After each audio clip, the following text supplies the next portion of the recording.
Have you ever watched somebody sweep a floor and never once looked at their face? Have you ever wondered what would happen if the poorest person on a rich campus turned out to be the one holding everybody's future in her hand? And what would you do if the only student who ever shared his food with a hungry cleaner was the one student who had almost nothing to share? This is a story from Jos, in Plateau State, where the Harmattan wind comes down off the rocks in December and turns every green thing brown.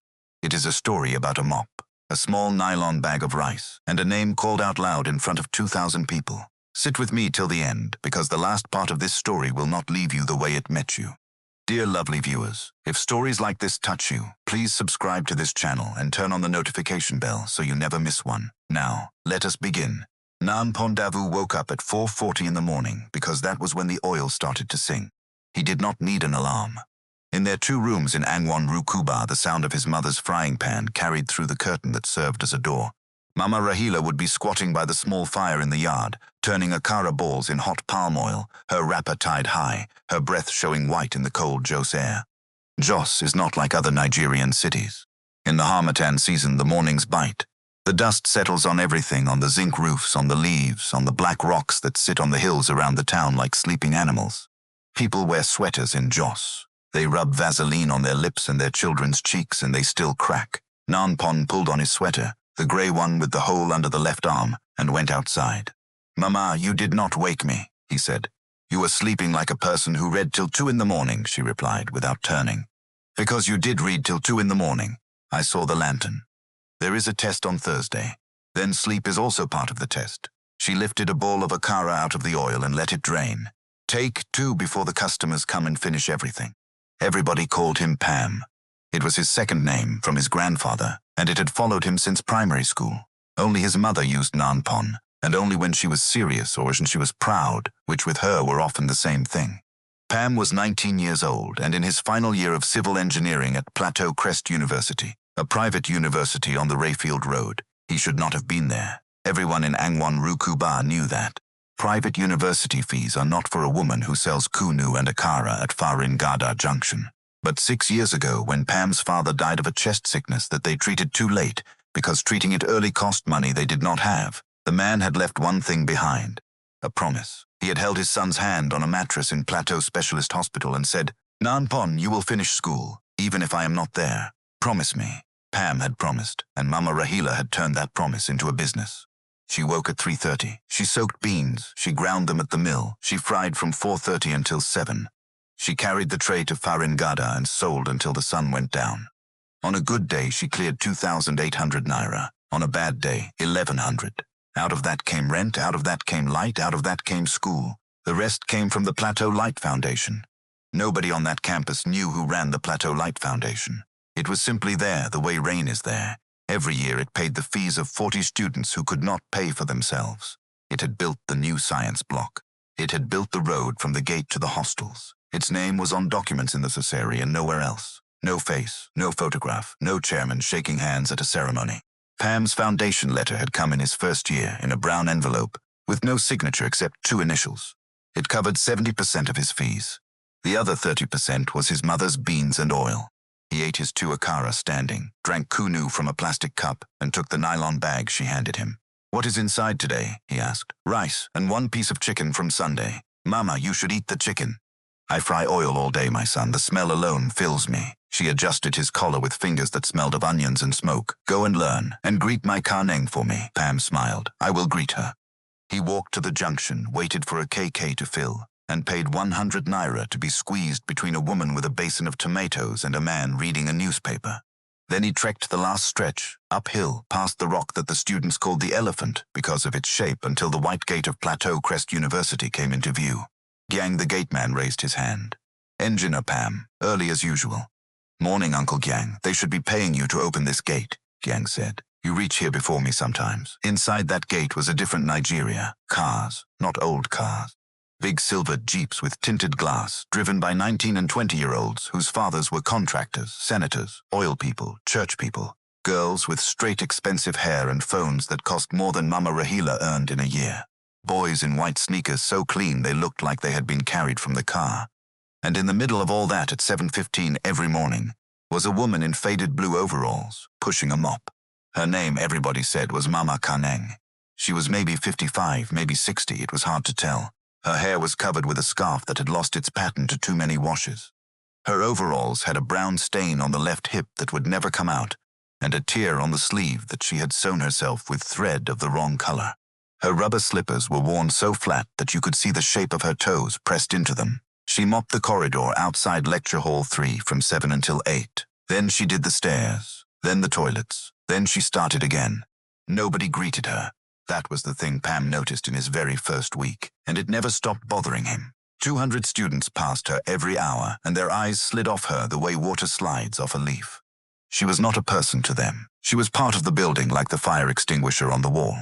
Pam greeted her. He had been raised by a woman who sold akara at a junction. He knew what it felt like when a person looked through you. "Good morning, Ma." She had looked up that first time as if he had thrown a stone at her.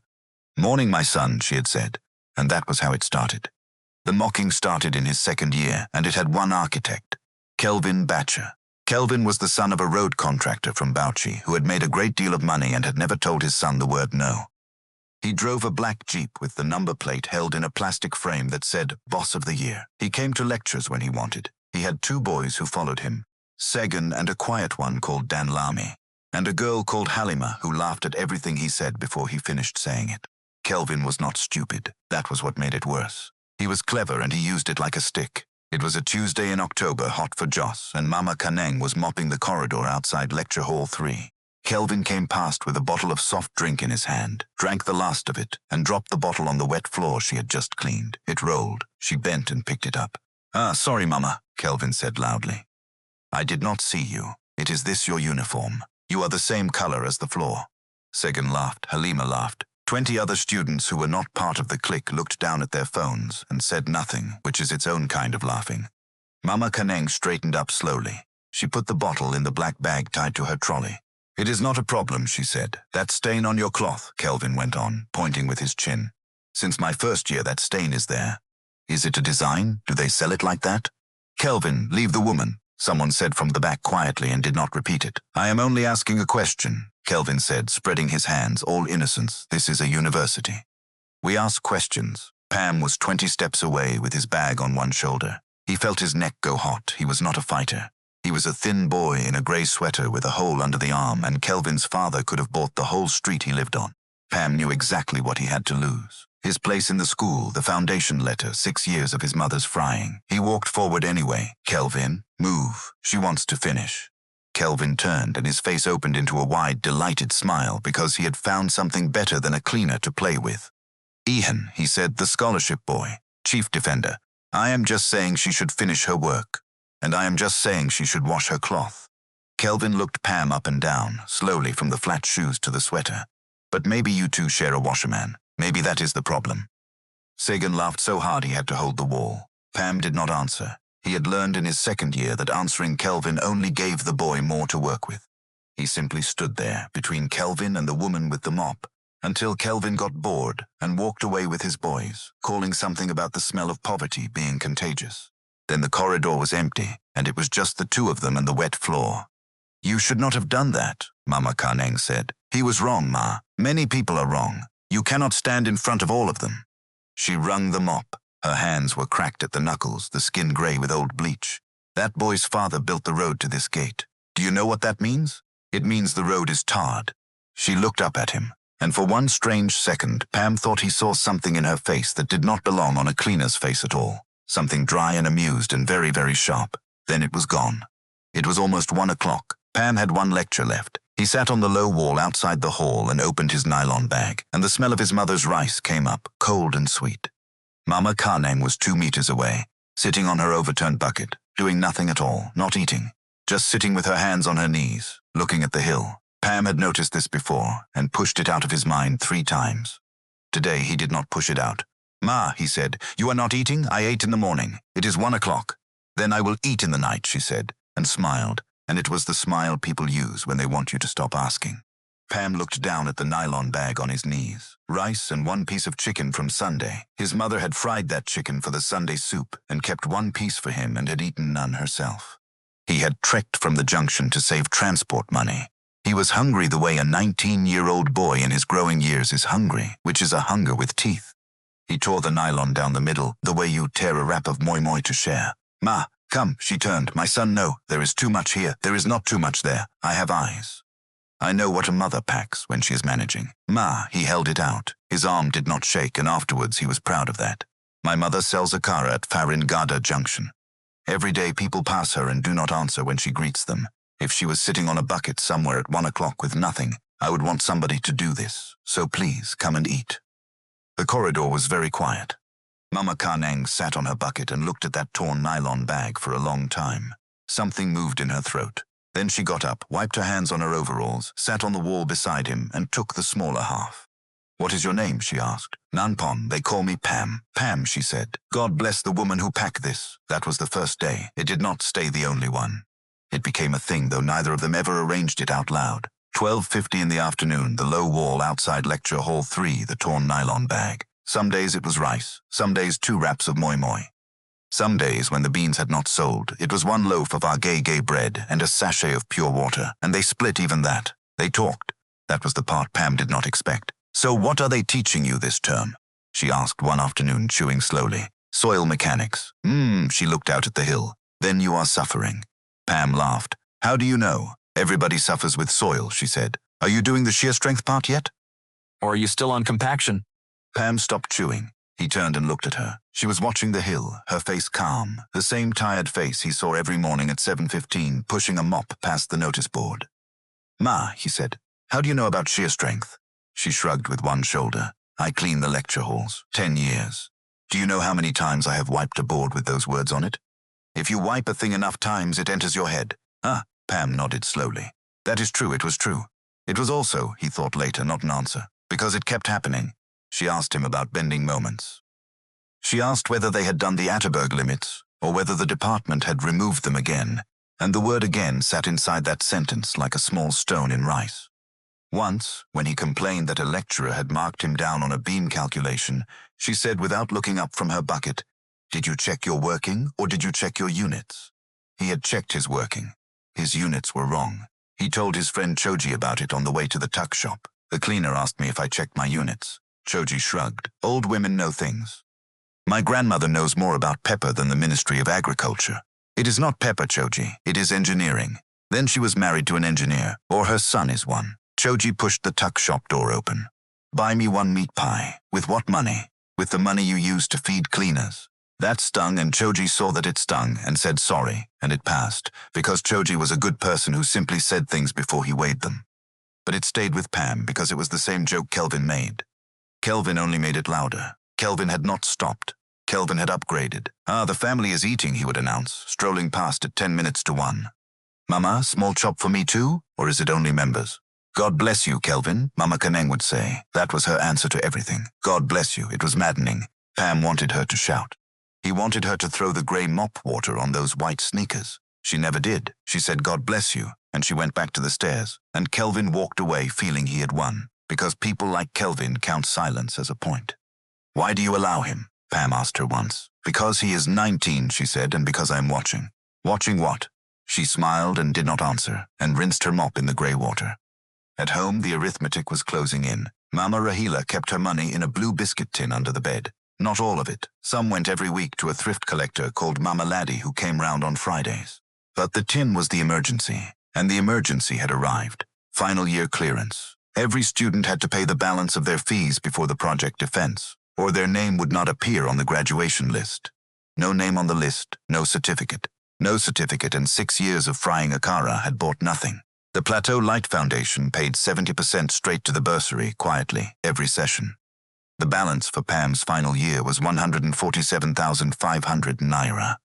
They sat on the mat in the front room with the tin between them and the lantern burning low, and they counted it twice.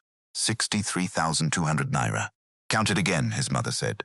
"Mama, we have counted 2 times. Count it 3 times. Money hides." He counted it 3 times. It was still 63,200 naira. It was still 84,300 naira short, and clearance closed in 5 weeks. Mama Rahila sat back against the wall and closed her eyes. In the lantern light, Pam could see how thin her arms had become. He could see the burn scar on her right wrist from 3 harmatins ago when the oil jumped. He could see that she was 51 years old and looked 60. "I will talk to Mama Laddie about the thrift," she said. If you collect early, they will not give you again. Then they will not give me again. Mama, Nan Pon, do not start." But he started because it had been sitting in his chest for 2 months. "I can stop for 1 session," he said. "Not stop, pause. They are building those duplexes at Rayfield. My classmate is working there as a site assistant, and he collects 60,000 a month. In 3 months I will have it, and I come back and finish. And who will teach you when you come back? The same lecturers who will have forgotten your face." "People do it, Mama. People do it," she agreed. "And half of those people never come back. I have seen it on this house street." Bala's son paused. That was 6 years ago. Today he rides Okada, and there is nothing wrong with Okada, but that was not his dream. And every time I greet him, he cannot look at my face. She leaned forward and took his hand. Her palm was hard as a piece of wood. "Your father held this hand," she said, "on that hospital bed. Do you remember what he said?" "Mama, please, say it." "He said I will finish school." "He said you will finish school." She sat back. "So we are not pausing, we are frying." They fried, she added a second tray. She began going out again at 6 in the evening, to the junction by the mosque where the night workers passed. Selling kunu in sachets, she tied herself. She came home at 9 and slept at 11 and rose at 3:30. Pam started trekking the whole distance to school and back, 1 hour and 10 minutes each way to save the 200 naira. He did it through the harmattan with dust in his teeth, and he told his mother he enjoyed the exercise. And every afternoon at 12:50, he still tore the nylon bag in half. That was the part nobody understood. Choji told him plainly that he was mad. "You are trekking to save 100 naira and giving away half your food." "It is not the same money," Pam said. "It is exactly the same money." "It is not," Pam said, and he could not explain it any better than that, so he stopped trying. The worst day came on a Wednesday in November. There was a food vendor who parked in front of the faculty block at noon, a woman with rice, beans, spaghetti and stew in big coolers. Kelvin bought from her almost every day, and almost every day he ate half and threw the rest away, plate and all, into the bin beside the notice board. On that Wednesday he bought a plate of jollof rice with 2 pieces of meat. And instead of going to sit with his friends, he walked to where Mama Kaneng was wiping the glass door. The corridor was full, maybe 60 students, waiting for a lecture that was running late. "Mama Kaneng," Kelvin said sweetly. "I have been thinking about you." She kept wiping. "God bless you. You are always hungry. Every day I see you sitting on that your bucket with nothing. It is not good. A person must eat." He held out the plate. "Take, free of charge." For 1 second, Pam, standing by the stairs with his bag on his shoulder, thought the boy meant it. Mama Kaneng turned. She looked at the plate. She looked at Kelvin's face. "Thank you, my son," she said quietly. "But I am fine. I know." Kelvin's smile widened. "Do not be shy. But wait." He crouched slowly and set the plate down on the wet floor she had just cleaned and pushed it toward her slippers with 1 finger. "There, eat it there. That is your level, is it not? Down there where you are always looking." The corridor made a sound. Not a laugh exactly. Something worse. A ripple of shocked delight, the sound a crowd makes when someone crosses a line, and they are glad they did not have to be the one to cross it. Sagoon laughed out loud. Halima covered her mouth and laughed into her palm. 2 boys pulled out their phones and started recording, and Mama Kaneng stood there in her stained blue overalls with the cloth in her hand and said nothing at all. Pam did not remember deciding to move. He remembered being at the stairs, and then being there in front of her, close enough to Kelvin that he could smell the boy's cologne. He remembered bending, picking up the plate from the wet floor, and standing up again with it in his hand. "Pick your food," he said. Kelvin's smile did not move, but something behind his eyes did. "Or what? There is no or what." Pam's voice was shaking. He hated that it was shaking. "This woman is old enough to be your mother. She mops the floor you walk on, she cleans the toilet you use, and she has never done one thing to you. Not one. And you put food on the ground for her like she is a dog, in front of everybody, and you are laughing. It is a joke. Then laugh alone." Pam pushed the plate into Kelvin's chest, and the stew went across that white shirt in a long red streak, and the corridor went absolutely silent. Nobody breathed. 60 students. 2 phones still recording. Kelvin looked down at his shirt. When he looked up, his face had changed completely. The performance was gone. What was left was a boy who had never in his life been told no by anybody, and did not have the equipment to understand it. "You are finished," he said softly. "Do you know my father? You are finished in this school." "Kelvin," Mama Kaneng said. "Leave him." "Shut up," Kelvin said to her. "Nobody is talking to you." And that was the sentence. Of everything said that day, that was the sentence Pam carried. "Shut up, nobody is talking to you," said to a woman standing right there in the middle of a corridor as though she were a chair. Kelvin went to the dean of students that same afternoon. Pam was called on Thursday morning. He sat in a cold office in front of a tired man with a stack of files and a small crucifix on the wall. And he was told that assaulting a fellow student with food in a public corridor in his final year was a serious matter. "Sir," he put a plate on the floor for the cleaner. "Is the cleaner your relation?" "No, sir." "Then why is it your fight?" Pam looked at the desk for a moment. "Because nobody else was going to fight it, sir." The dean rubbed his eyes. He was not a wicked man. He was a man with a stack of files and a contractor's son in his waiting room. "You will write an apology," he said. "You will sign an undertaking. And Nanpon, listen to me well, because I am saying this as a father and not as a dean. One more report on your file before graduation and I cannot help you. Not because you are wrong, because of who is right in this country." Pam wrote the apology. His hand pressed so hard that the pen tore the paper on the second line. Outside in the corridor, Mama Kaneng was mopping. She did not look up as he passed. But that afternoon at 12:50, when he sat on the low wall and tore the nylon bag in half, she took her half and held it on her knees for a long time without eating. "You lost something because of me," she said. "I lost nothing, Ma." "You lost something," she repeated. "I want you to know that I saw it, all of it." She looked at him with those dry, sharp eyes. "I see everything on this campus, Pam. That is the one thing about being invisible. Nobody hides from a cleaner." 3 weeks later, they commissioned the new library. It was a beautiful building. 2 floors, glass across the front, cream paint, solar panels on the roof, a reading hall with 300 seats and air conditioning that actually worked. In a country where students read under generator light, it was a small miracle standing on a hill in Jos. The vice-chancellor, Professor Barnabas Dung, cut the ribbon himself. Half the school stood in the sun to watch. "This building," he said into the microphone, "was not paid for by government. It was not paid for by fees. It was paid for by the Plateau Light Foundation." Applause. Some of you are wondering who they are. So am I. Laughter. "I have been vice-chancellor of this university for 9 years, and I have never met the founder. Not once. Every year the money comes. Every year 40 of you eat and read and graduate because of it. And every year I write a letter of thanks. And every year the reply comes back with 2 initials at the bottom and no name." He turned and pointed at the wall beside the door. That plaque was sent with the building, with instructions on exactly what it should say. I did not choose the words. Read them and then tell me you understand this person, because I do not. Pam went and read it that evening when the crowd had gone. The plaque was small, brass, screwed into the cream wall at the height of a person's chest. It said, "This library was built by the Plateau Light Foundation. For those nobody looks at," and underneath in smaller letters 2 initials only. The letter A and the letter D. Pam stood there in the cold Jos evening reading those 5 words. "For those nobody looks at."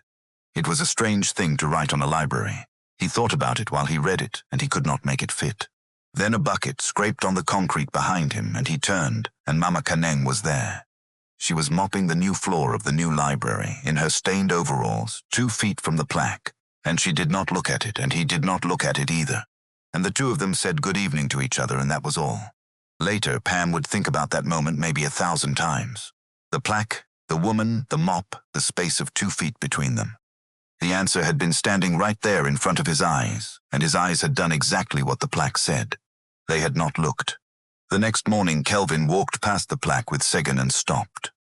"For those nobody looks at," he read aloud and laughed. "Mama Kaneng, this one is for you. Come and clean your name." "God bless you," said Mama Kaneng. Clearance week came in the 2nd week of March. Mama Rahila had collected the thrift early. She had sold the standing fan. She had borrowed 30,000 from her sister in Bukuru, who did not have it either. And on the Monday morning she counted into Pam's hand 132,000 naira, tied in a rubber band, still smelling of oil and smoke. They were 15,500 naira short. 15,500 out of 147,500. 3 days before the list closed, Pam went to the bursary anyway. He queued for 2 hours. When he got to the window, he pushed the money under the glass and explained, and the clerk counted it and pushed it back. "Full payment or nothing, that is the policy." "Sir, it is 15,000. It is 15,000 today. Tomorrow it will be 20. Next person." Pam walked out of the bursary into the sun with 132,000 naira in a rubber band inside his sock, because that was the safest place he knew. And he sat down on the low wall outside Lecture Hall 3 and put his face in his hands. He did not cry. He was very close. He thought about the standing fan his mother had sold. He thought about the auntie in Bukuru who did not have 30,000 and gave 30,000. He thought about 6 years of oil and smoke and a burned scar on a wrist. and a man on a hospital bed saying, "Promise me," and all of it landing on a clerk behind glass saying, "Next person." A bucket scraped beside him. "You did not eat today," said Mama Kaneng. "I am not hungry. You are always hungry." She sat down on the wall, close, the way she had not done since the first day. Talk, and he talked. He had not planned to. He told her about the tin under the bed and the thrift and the fan and the auntie in Bukuru. He told her the exact figure, 147,500, and the exact shortfall, 15,500, and that the list closed on Thursday at 4 o'clock. She listened without one word. Then she asked a strange question. "What is your matriculation number?" He told her. She repeated it back once, slowly, the way a person memorizes a thing. "Why, Ma? So that I can pray with it," she said. "God knows names, but this school knows numbers." Pam laughed. It came out cracked, but it came out and it helped. "Pam," she said, "let me ask you one thing and answer me true. If somebody solved this today, this small money, and you finished, and you became an engineer, what would you do after?" "Build roads," he said. "Everybody says build roads. Then I will say it better." He sat up. "Ma, in my village side at Vom, there is a bridge that has been broken since I was in primary 4. When it rains, children cross that river on a plank. 2 children have died there. 2. Government came and took photographs in 2018 and never came back." He shook his head. "So no, I do not want to build roads. I want to build that one bridge, and then I want to find the next broken thing and build that." Mama Kaneng looked at the hill for a long time. "Finish your food," she said finally, and stood up and pushed her bucket away. On Thursday morning, Pam went to the bursary to beg one more time. The same clerk, the same glass. The man typed the matriculation number in with 2 fingers and frowned at the screen, then typed it again. "You said you were owing? 15,500, sir. You are not owing anything." The clerk turned the screen slightly. "It was paid on Tuesday. Full clearance. Your name is on the graduation list." Pam stood there with his mouth open. "Paid by who, sir?" "It came through the foundation account." The man shrugged and reached for the next file. "They do not put names. Next person." Pam went outside and sat on the steps and shook for 10 full minutes. He tried to say thank you to somebody. He did not know who. He went to the Vice-Chancellor's office and was told the Vice-Chancellor did not know either. He wrote a letter to the Plateau Light Foundation and gave it to the bursary and never got a reply. He told his mother that night, and she went down on her knees on the mat and thanked God so loudly that the neighbor knocked on the wall. He told Mama Kaneng at 12:50 the next day. "Ma, somebody paid it."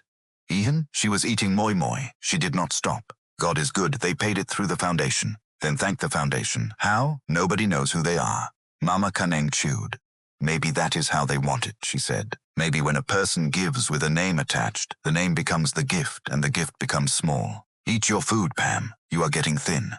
Graduation was fixed for the 22nd of July. Plateau Crest University does its convocation on the big field behind the sports center, with a white canopy for the guests and a raised podium and 2,000 plastic chairs.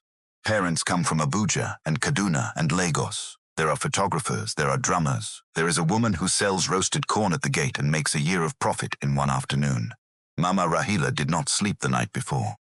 She had bought a lace outfit from the Okrika market at Katako for 4,300 naira and had it washed and starched. And she laid it out on the mattress and looked at it 4 separate times. "Nanpon," she said at 2 in the morning, in the dark. "Are you awake?" "Yes, Mama. Your father would have worn his brown cap, I know. He would have shouted too much and embarrassed you." "I know." She was quiet for a while. "I will shout for 2 people," she said. They got to the campus at 7:30 in the morning. And the first thing Pam did, before the gown, before the photographs, before anything, was go and look for Mama Kaneng. The corridor outside Lecture Hall 3 was empty. The floor was dry and dusty. Her bucket was not by the wall. Her trolley was not in the store under the stairs. He went to the gate. "Uncle Gyang, have you seen Mama Kaneng?" Gyang looked up from his register. She did not sign in. "Since when?" "Since Monday." Gyang flipped a page and turned the book round so Pam could see the blank lines. 4 days. Nothing. Something cold went through Pam's stomach. He thought of her cracked knuckles. He thought that she was almost 60 and mopped 4 floors a day and never ate at 1 o'clock, and that he did not know where she lived and had never once asked. In 2 years of tearing a nylon bag in half, he had never asked that woman where she slept at night. He was still standing at the gate when Kelvin walked past in his gown, with Sagan, with Halima, with a photographer walking backwards in front of them. "Scholarship boy," Kelvin said. "Why is your face like that? You are graduating. Smile. Mama Kaneng has not come to work since Monday." Kelvin laughed, genuinely delighted. "Ah, so they finally sacked her? Thank God." That stain was disturbing my eyes since 2020. Kelvin, do not worry. Kelvin patted his shoulder hard, twice. When you become an engineer, hire her. You people are already like family. They went off toward the field, laughing, and Pam stood there at the gate in his black gown with the cheap cardboard cap in his hand. And he was not thinking about his certificate at all. He was thinking about a woman who never ate at 1 o'clock, and wondering whether she was sick somewhere alone in a room he had never asked to see. The ceremony began at 10. The field was full. The canopy was full. Professor Dung read names for 1 hour and 40 minutes, and the drummers played after every faculty, and the mothers screamed, and the fathers stood on chairs with their phones held high. Pam crossed the stage at 11:52. He heard exactly one voice above all the others, and it was a woman in a starched lace outfit from Katako Market, standing on a plastic chair in the 4th row, shouting a name in Berum at the top of her lungs, while the woman beside her held her waist so she would not fall. He came down the steps with the scroll in his hand and his eyes wet, and he sat down and he thought that the day was finished. It was not finished. At 20 minutes past 1, when the last faculty had crossed and people were beginning to stand and fan themselves and think about food, the Vice-Chancellor went back to the microphone and lifted one hand. "Sit down," he said. "Please, everybody sit down. We are not finished." People sat slowly, confused. "Every year," Professor Dung said, "I stand here and I thank a foundation that has no face. 9 years I have done it. This year I received a letter." He held up a single sheet of paper. The letter said, and I am reading it exactly as it was written, "This year I will come myself." A murmur went across 2,000 chairs. And then from the direction of the main gate came the sound of a siren. Not an ambulance, the short flat whoop of a police escort clearing a road. Every head on that field turned at once. They came up the tarred road from the gate, 2 police outriders on white motorcycles. Behind them a black Jeep. Behind that a long silver car with a small flag on the bonnet. Behind that 2 more Jeeps, dust rising off the Rayfield Road, and behind all of it a white bus with the words Plateau Light Foundation printed along the side. 6 vehicles. On a campus where the biggest thing anyone had ever seen arrive was a governor's aide with 2 boys. The convoy came round the field and stopped beside the canopy, and the doors opened, and men in suits got out and stood beside the silver car. And one of them opened the back door and bowed his head. Pam was standing. He did not remember standing. Everybody was standing. A woman got out of the silver car. She was wearing a long gown of deep blue brocade with gold thread at the sleeves, and a gelet tied high and perfect, and small gold earrings, and shoes that clicked on the concrete. She stood for a moment and looked around the field the way a person looks at a room they have known for a very long time. Behind Pam, a girl said, "Who is that?" And beside him, Halima, who had laughed with her hand over her mouth in a corridor in November, made a sound like she had been punched in the chest. "That is the cleaner," Halima whispered. "What?" "That is the cleaner. That is Mama Kaneng." The word went across the field the way fire goes across dry grass in Plateau in January. 2,000 people turning to the person beside them. "It is the cleaner, the woman with the mop, the one with the stain." The gateman, Gyang, had come from his post and was standing at the edge of the canopy, with his register still in his hand and his mouth open. Professor Dung came down from the podium and met her. And Pam watched the Vice-Chancellor of the university take that woman's hand in both of his hands and bend forward and say something nobody could hear. Then she climbed the steps and stood at the microphone. "Good afternoon," she said. It was her voice. The exact voice that had said "God bless you" 100 times in that corridor, coming out of the loudspeakers, over 2,000 people in the sun. "My name is Dr. Amina Danjuma. My mother was a Berom woman from Vang, and her name was Kaneng, and I have been using it here for 11 years. I am the founder of the Plateau Light Foundation." The field made a noise that was not applause and was not a gasp. It was somewhere in between, and it went on for a long time. 42 years ago, she said, I was a girl carrying firewood in Vang, and a stranger paid my school fees and never told me his name. I built this foundation with the money I made afterwards. I have paid the school fees of 2,106 Nigerian students. I built the science block on this campus, the road you drove in on, and the library at the end of that path. She let that sit. And for 11 years, 3 days in a week, I have cleaned the floors of this university with a mop. Somebody in the crowd said out loud, "God." I want to explain that, because people will say it was a trick. It was not a trick. I did not come to catch anybody. She looked out over the field.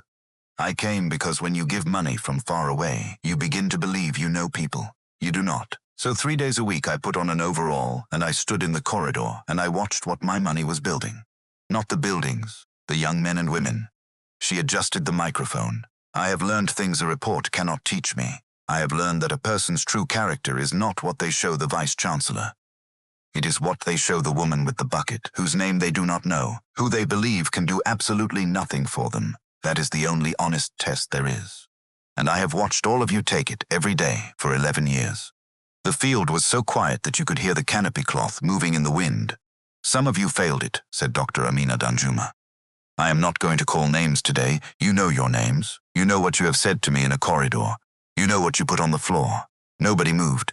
In the third row from the front, a young man in a graduation gown was looking at his own shoes and had gone completely still.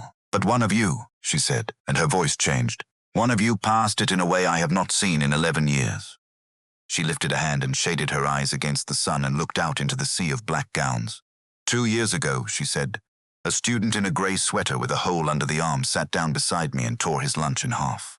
Not one time, every working day for 2 years. And I want you to understand what I am telling you, because this is not a small thing. That boy was trekking 1 hour and 10 minutes to this campus every morning to save 100 naira transport.